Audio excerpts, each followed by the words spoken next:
regalo. Ha? Nandun tayo sa taas eh, nakapark. Ah.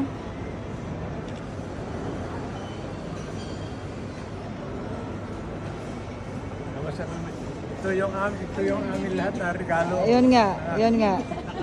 Nakahanay na dyan. Aha. Yan ay pamimigay namin ngayong Pasko. Oo, yan. Yan.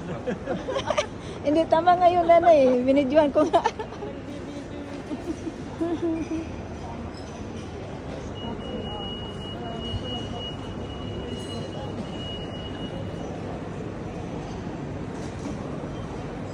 Ayan si nanay. Saan pang Christmas mo, nay? Yung pao. Yung palmen.